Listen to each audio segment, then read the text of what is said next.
31 दिसंबर 1600 England की रानी queen Elizabeth one ने एक रॉयल चार्टर पर हस्ताक्षर किए। इसी चार्टर के साथ जन्म हुआ ब्रिटिश ईस्ट इंडिया कंपनी का। उस समय शायद किसी ने कल्पना भी नहीं की थी कि एक व्यापार करने वाली कंपनी एक दिन पूरे भारत पर शासन करेगी।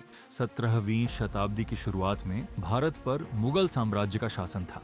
उस समय गद्दी पर थे सम्राट जहांगीर। भारत को सोने की चिड़िया कहा जाता था क्योंकि यहाँ धन, मसाले, रेशम और कपास की भरमार थी। अंग्रेज व्यापारी केवल व्यापार करने के उद्देश्य से भारत आए थे। उन्हें मसाले, कपड़ा और नील चाहिए था। 1615 में सर थॉमस रो ने मुगल दरबार में व्यापार की अनुमति मांगी और धीरे धीरे सूरत में कंपनी की पहली फैक्ट्री स्थापित हुई।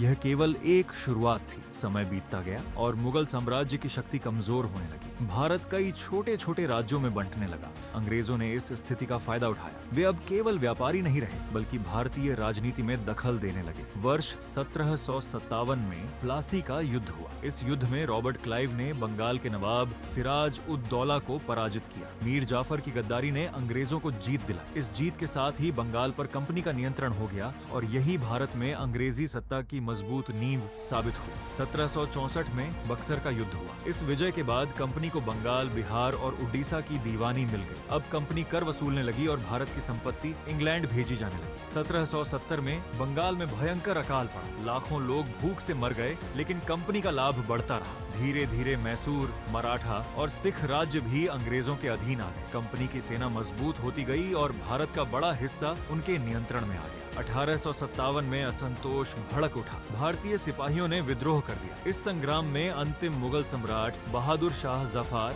झांसी की रानी रानी लक्ष्मीबाई और हजारों वीर योद्धाओं ने भाग लिया। यह विद्रोह अंततः सफल नहीं हुआ, लेकिन इसने कंपनी की जड़ों को हिला दिया और अंग्रेजी शासन को सोचने पर मजबूर कर दिया। 1858 में ब्रिटिश सरकार ने एक बड़ा निर्णय लिया। ब्रिटिश ईस्ट इंडिया कंपनी का शासन समाप्त कर दिया गया और भारत को सीधे ब्रिटिश क्राउन के अधीन कर दिया गया। इस प्रकार एक व्यापारिक कंपनी का राज खत्म हुआ, लेकिन भारत में ब्रिटिश राज की शुरुआत हो गई। ये कहानी है एक कंपनी की जो व्यापार करने आई थी, लेकिन राजनीति, कूटनीति और युद्ध के माध्यम से उसने पूरे भारत पर लगभग 200 वर्षों तक शासन किया। ये कहानी शोषण की है, लेकिन साथ ही यह कहानी संघर्ष, बलिदान और स्वतंत्रता की नींव रखने वाले साहस की भी है। वीडियो पसंद आई हो तो लाइक करें, चैनल को सब्सक्राइब करें और बेल आइकन जरूर दबाएं ताकि कोई भी अपडेट मिस ना हो।